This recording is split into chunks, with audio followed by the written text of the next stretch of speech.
All right, so we have the man, the legend, Fred Brown, our epidemiologist. Dr. Doom, yes. Yes, Right. Dr. Doom. But he's going to have wonderful things to say that the pandemic's over, the vaccines all work, and we can all start over again, right? Not really, right, Fred? No, we know we've been coming under some pressure lately because we're still recommending, wearing some masks and being careful out there. And we'll kind of talk about that today if it makes sense, because a lot of people are getting impatient. Generally, if you're vaccinated, you've got a very small chance of transmitting or getting the virus, probably Right. on the order versus a normal person of about 10% of what they non-vaccinated would have. And of course, that has to be COVID has to be in the area for you even to be at risk. So, Right. I still, officially we're supposed to be careful about bars, especially, and indoor restaurants, especially.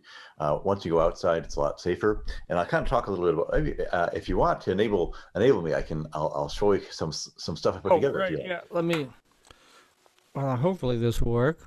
Sure. Fred, I also saw a column in the New York Times this morning that basically vaccinated people still have what this guy said was a sort of an unrealistic fear of COVID.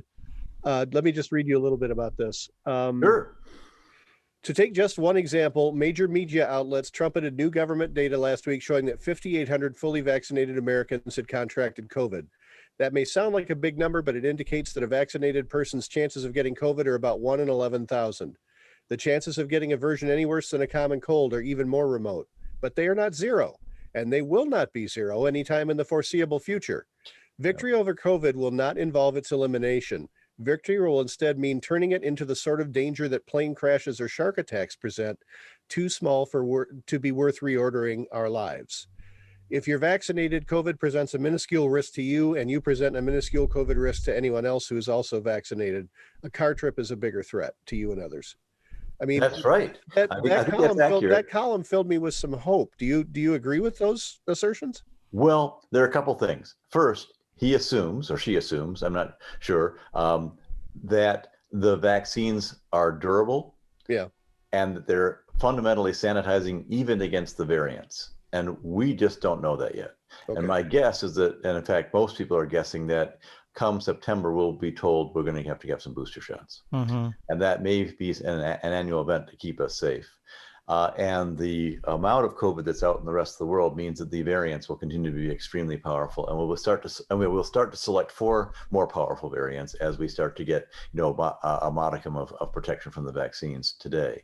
So there's some things that there are a lot of things we still don't know about the virus. And the thing about it is that, when people don't have information, you can do one of two things. You can ignore it and hope for the best. Or you can say, well, American way. Yeah. You can sort of say, well, I want to be careful. We don't know that much about it, and it could be bad. And I'm more on the side of it could be bad, and so I'm careful. And I think it depends on what your risk levels are and what your risk-seeking behaviors are. And you'll see that varies a lot by whether or not you're at risk, how much at risk you are, whether you've been affected by this directly or not, and whether people around you are being affected or not. So your own individual risk score is going to affect your behavior, and they should people start to understand their ability to take on that risk better and better as we know more and more about the virus. But right now, I think it's still a little bit early. I would love it to be able to say, hey, let's go out and start off. But my guess is that by July, we'll know a lot more. But right now, we're still under a cloud of non-information. And that's what happened with ACIP last week. And I'll go into a little bit of what we were presented at the ACIP. That's the protections group. Unfortunately, it's mostly a group, I shouldn't say unfortunately, but it's mostly a group of pediatricians, because most of the infectious diseases we've got have been controlled by vaccines. And most of the time you get childhood vaccines. And so most of the committee was comprised of people who are OBGYN and pediatricians. And unfortunately, this is something that really is affecting the adults. And so they're saying we don't have enough information for us to be comfortable to make a decision about the Janssen vaccine. And I'll show you all the data they had. what they looked at right now. If you'd like to see it, I can show you some of that. Sure. Yeah, you should be able to do that. Absolutely. Let me put it into a slideshow mode here, and we will. The 19th, Patriots Day. Well, the first thing about the person who wrote that in the New York Times is this is what's going on worldwide. And you can see the first 9 months after we detected, the SARS-CoV-2, it took us 9 months to reach 1 million deaths worldwide. And then the next round of 1 million took 4 months. And now we're at 3.02 million. We're over 3 million deaths worldwide. And that last million only took 1 month. So if people think we're beating the virus on a worldwide basis, not even close. And that's worrisome because right now we've wiped out more than the entire population of Chicago, which is 2.7 million people. And we're going to get to the point of, once we get to about 3.3, which will be in about half a month, we'll have wiped out both Detroit and Chicago worldwide.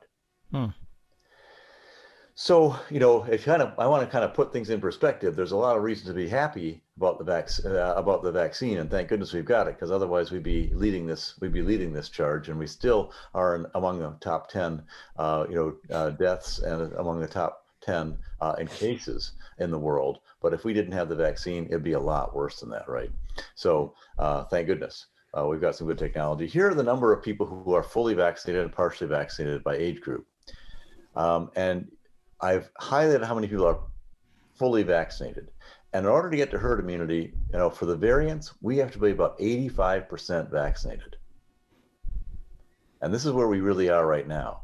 So when people complain about Fauci, infringing on their rights to go out and have a good time, or they feel constrained, understand that if you're in the 18 to 29%, there's a 90% chance that that people sitting next to you aren't going to be vaccinated.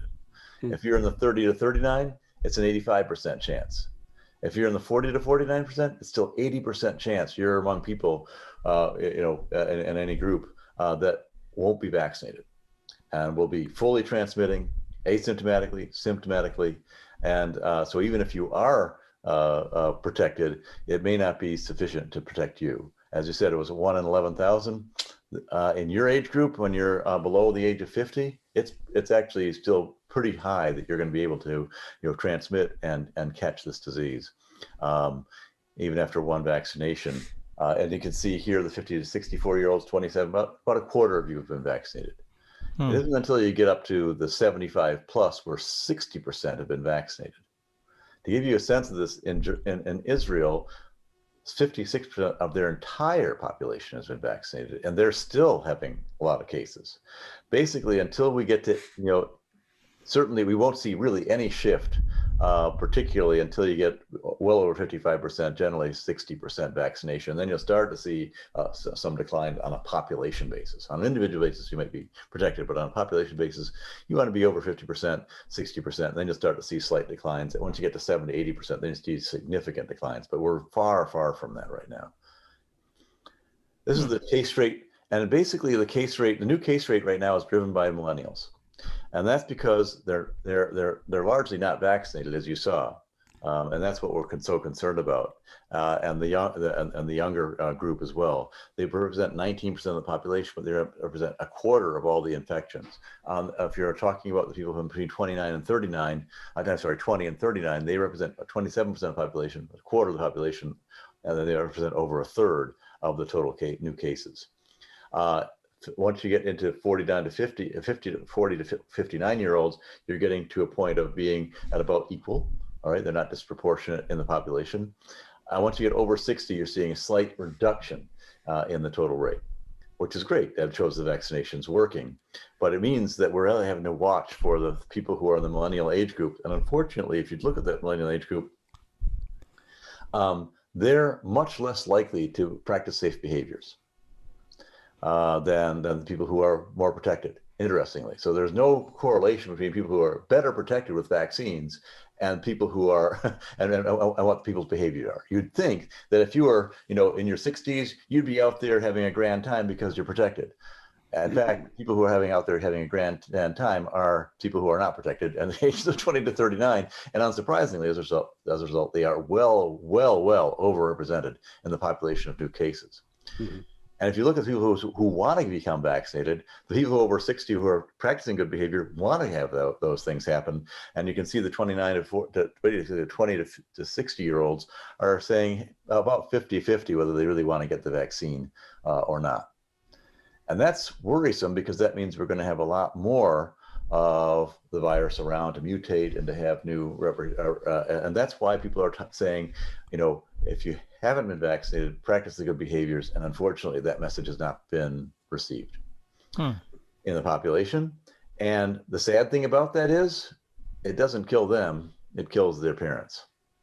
So here's what happens generally, and you'll see that even if 100% of 85 plus year olds are vaccinated, they will still probably be the highest percent of deaths, even if the 18 to 29-year-olds never get vaccinated. And that's that's the sad part of this, is that it's the elderly who really, really are vulnerable, and this virus will find you. And if you're, certainly if you're over 50, you really got to be careful. People who are less than 50 are kind of saying, well, we don't really have to worry that much, even if we're not vaccinated, because ultimately I probably will be okay. Unfortunately, that will kill the elderly generation. So that's sort of what's happening. And this is post-vaccine. So this is this is the death rates as of between January 22nd and April 12th. And this then kind of sets you up to understand what the risk reward is for the vaccine. Now, suppose you suddenly had a vaccine that you didn't think was that safe. And that's what we're trying to find out with the AstraZeneca and the Johnson & Johnson vaccine, which are adenovirus vector-based. And what we're finding is that there's a very, very small percentage of people are affected by clotting as a result of the adenovirus vaccines, not the mRNA vaccines. And unfortunately, they really affect the younger population. That is basically women under the age of 50 who are most affected. So if you're a woman under the age of 50 and you're worried about the clotting, basically the risk reward is less there, and we went through this before last week, than they are when you're over 50. So it reinforces this worry that people may have. But I'm here to say that this worry is really is so small, and we can control it to such an extent that you shouldn't worry and have the vaccine done. And remember, we talked about this last week where we talked about AstraZeneca being under the gun. And we said because of that, Johnson & Johnson is now being looked at a little more closely. And we looked at the data a little bit more closely. We saw the small, very small hint, what they call a signal of a safety issue. So let's take a look at that safety issue. And you and Matt, you mentioned this in the article from the New York Times. It said here is the chances of dying from the J&J blood clot, and you can see it's one in more than 1 million. Now your chances, if you own a firearm, your chances of dying are one in about 300. If you are driving around in your car, it's 1 in 100. As that article pointed out, Matt, you have a better chance of dying in your car still than COVID-19, which is about 1 in 600. If you're at high risk though, the over 60s, diabetes, things like you have a chance of a minority, 1 in 200. So it's in that range depending on your risk level, and that's why you want to keep track of your risk level. Same with drowning, same with dog attacks, and lightning and so on. So this gives you a sense of the relative risk we're talking about. If you're getting on airplanes regularly, you've got a much higher risk of dying. You've got a 10 times higher risk each time you get on a plane of dying than you do of COVID. So that gives you from clotting from a J&J vaccine. And if you're a male, it's much, much less than this. This is only if you're a female under the age of 50. Mm-hmm. And now we're talking about blood clots generally, and you can see if you smoke, you've got almost a 0.2% chance of dying from having a risk of a blood clot. If you are on a birth control, you've got again about a 0.1% chance of getting blood clots. And for the AstraZeneca vaccine, which is 20 times worse than the Johnson & Johnson vaccine, you're still, orders of magnitude below that risk. And then if you talk about the COVID infection, you've got a 16.5% chance of having blood clots if you get the infection. So you want to take the vaccine. If you want to avoid blood clots, take the vaccine because it's a much lower chance of getting blood clots than the vaccine itself. Even for the AstraZeneca, which, as I said, 20 times worse than the Johnson & Johnson per data. So if you want to talk about clotting, you remember this back, this is a very, very simplistic mechanism. I mean, medicinal biochemists like myself, we look at it, kind of a 30-step process, but this is a very fast process of the steps. Basically, resting platelet protects the wound, activates, creates prothrombin, which creates thrombin, which then creates fibrinogen, which reacts with the thrombin and creates a clot. And what happens when you take our best defense against that clot, if you want to avoid a clot that could go to your brain, cause stroke, go to your heart, and cause death, if it's inside the blood vessel and large enough, the best way to avoid those clots is heparin. And so heparin comes in and it creates antithrombin, which stops the fibrinogen from activating and causing the clot. So that's a nice drug, and it's our most popular drug to prevent clotting in the vein, in the blood vessels. And we do this about 12.3 million times a year. And there are people who fail the therapy and then have to go to tissue replacement and activators, streptokinase. We have other drugs that actually work on different aspects of this clotting. So there are alternatives if you have the clot. But in this case, we almost always use heparin 75% of the time. And that prevents the clotting, which is great. Well, it turns out that unfortunately, there's something called HIT, and this happens extremely rarely. But when it happens, it means that you have heparin actually causes the clotting. And the way that happens is there's two different mechanisms, but the way we're worried about is immunomodulated, where you have the heparin and you've got this other molecule called PF4, which is what the heparin reacts with as part of the clotting mechanism. And the heparin actually combines with PF4 and suddenly creates enough binding that causes then you to immunorespond. And all of a sudden your body says, quick, put on an antibody, let's kill that thing. And it kills, and what happens with that is that unfortunately then causes the platelet activation. And the immune system actually then causes more and more platelets and more clotting instead of less. So you put in the heparin, the drug that you think is going to work, and all of a sudden it actually causes more clotting, not less. And you actually have a reduction in platelets because everything's being eaten up by the antibodies that are in your immune system instead of the way it should be.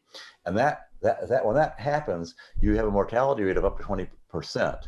And that we see that in the field. If you don't see it fast enough, then you can get thrombosis, which means this clotting in your veins and in your arteries. So that's the process we're thinking about. As I said, extremely rare. So how could this happen? What are the modes of action? And that's the first thing that the APEC wanted to understand was, how could this happen? And the answer is we have no idea. If we knew, we would have a different drug, right? But we don't have any idea. So we know, though, the immune system makes antibodies to a complex of this heparin and the protein, the platelet factor 4 protein. That triggers platelets to form more clots. And we know that these people who were sick after taking the vaccine they also had antibodies to PF4, which means, that's the same mode of action. But unfortunately, we don't know the underlying mode of action, and we think it could come from 4 different options. Option 1 is that the spike protein that you've put into the adenovirus has DNA. The DNA is also negatively charged. That will attract itself to the PF4 molecule, which is positively charged, right? Negatives attract, opposites attract, excuse me. And so they will come together and form this complex, and maybe your immune system is responding to that complex rather than plus the heparin, and all of a sudden you get a real disruption in that cycle when you put in more heparin into the system. That's option one. So the vaccine itself, the DNA in the vaccine does that. Option two is that you upset the immune system. Normally, you've got some antibodies against PF4, but they're not activated because there's something called peripheral tolerance. There's a tolerance to have some things that are adverse in your body that the body doesn't respond to. All of a sudden, you get the vaccine, it shoots up your immune response, and you're thrown off. Your peripheral tolerance is thrown off, and that could then cause your body, if it's predisposed, to suddenly react. And again, these are very, very rare. Now, the last two, those are still possibilities. The last two we think are not possibilities anymore. We looked at those. We looked at those pretty carefully. Number one is that there's cross-reactivity with the vaccine spike protein antibodies. So all of a sudden you get the antibodies, the antibodies in your system are properly responding to the COVID vaccine. They're producing spike proteins, and somehow those antibodies are reacting to the heparin and causing PF4 reaction. And the problem with that mechanism of action is, if that's true, then we're using the spike protein not just with the adenovirus, but also with the mRNA. But good thing is we haven't seen any evidence of the mRNA, and furthermore, that when we look at prior cross-reactivity, which would be the same kind of impact, we actually find that none of the people, and we'll see that later, do we see anyone who was infected that then had this response? And the answer is no, which means that these antibodies we're creating to the spike protein are not the things that are hitting the PD4. So that's great. So the mRNA vaccines, completely safe.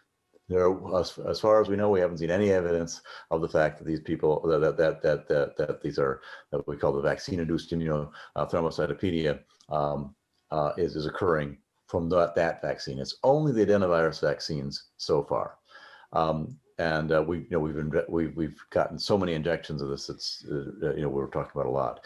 So what we started to look at was, okay, what have we seen about AstraZeneca adenovirus? And the answer is, yep, we've seen some in Germany, Austria, Norway, now Australia, and a few other places from the AstraZeneca. Remember, that's been injected, I think, 23 million times. So we're seeing some.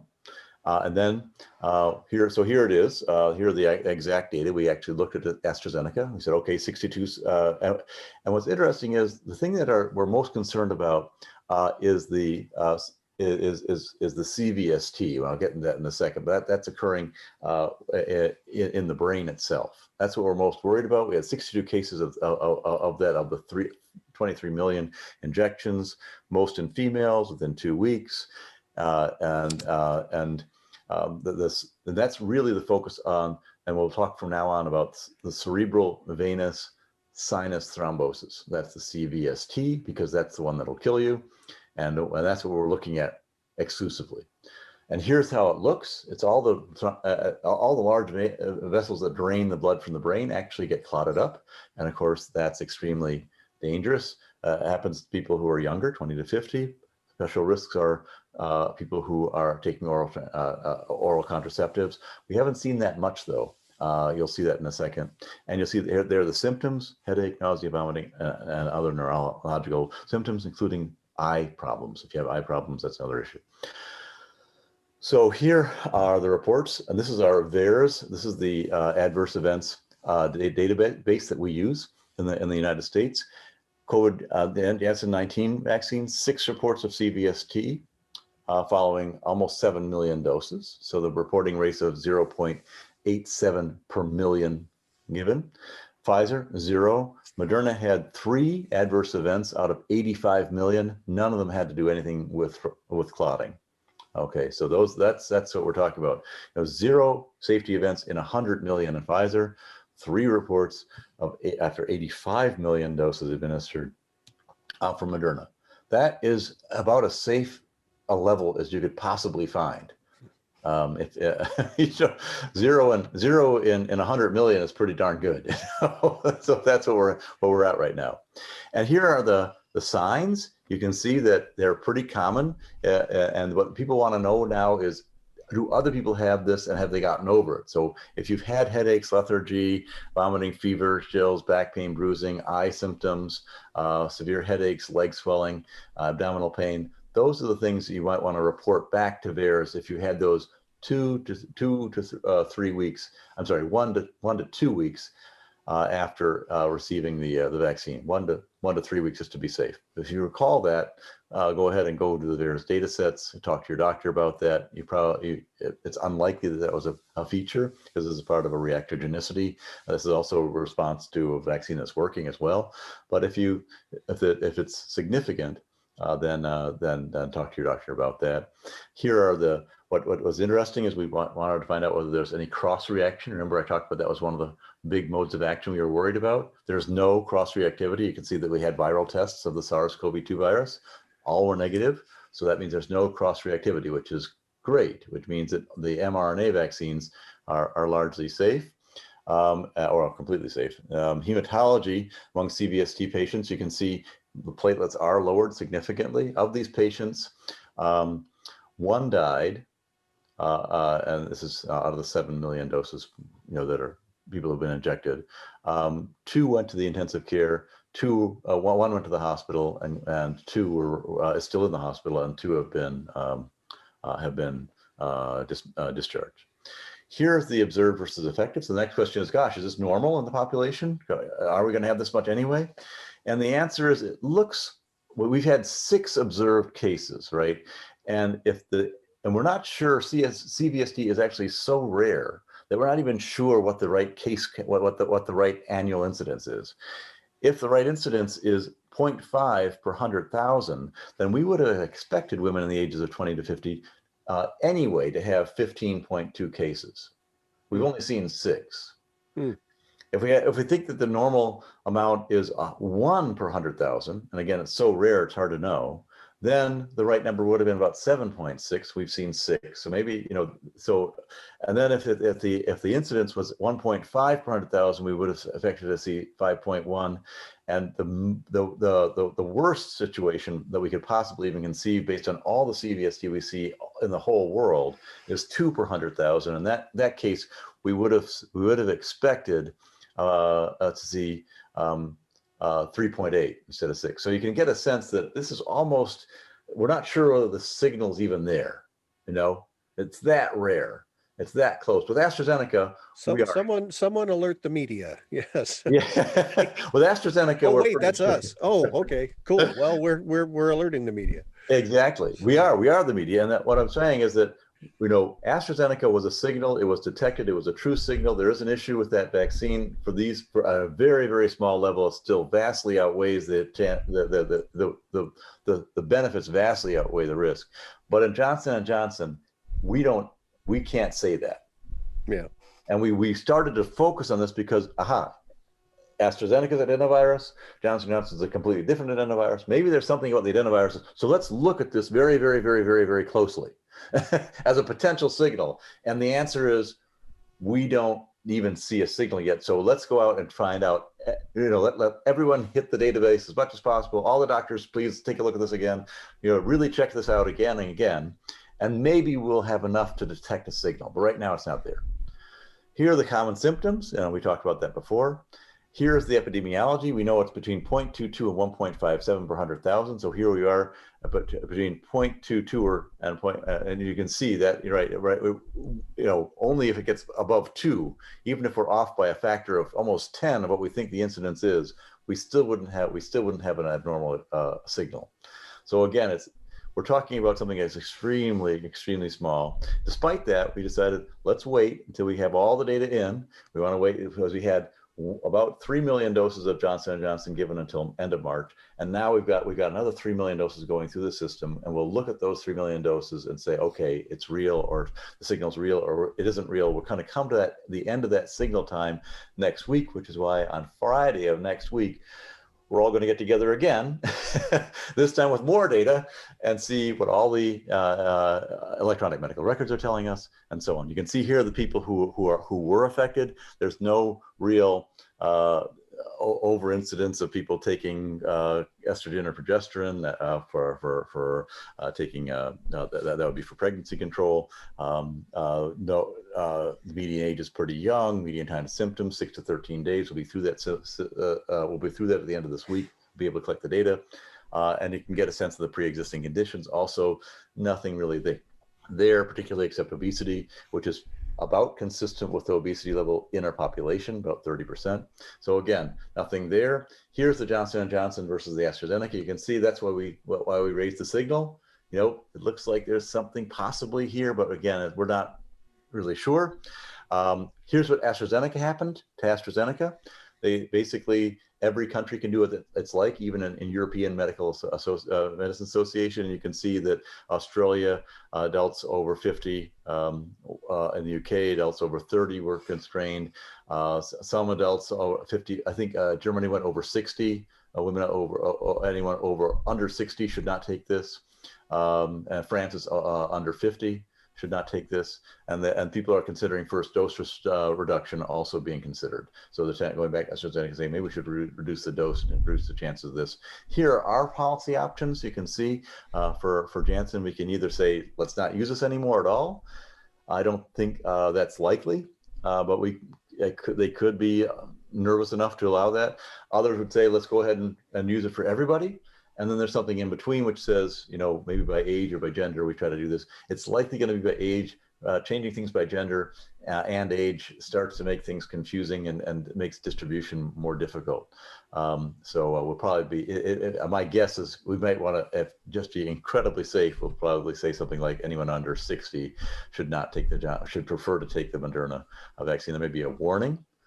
Just to say that, but allowing you the option to disregard the warning, or there may actually be a restriction. We'll have to find out what they decide to do. And as I said, we've done some signal identification. There seems to be a slight signal, but we're not exactly sure. We have to refine that signal over the next week, and then we'll actually search for causality if we actually find the signal. So that's what all this hubbub was about, if you can believe it.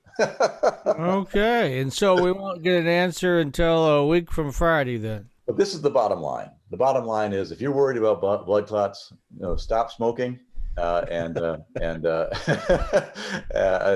right. And that's job one. Better chance of reducing your blood clots and not taking the vaccine. That's for sure. And if you want to reduce blood clots and the risk of blood clots, take the vaccine, because your chances of catching COVID and then getting blood clots are huge compared to what the option of the vaccine is. That's it. That's the. We'll learn more at the end of this week.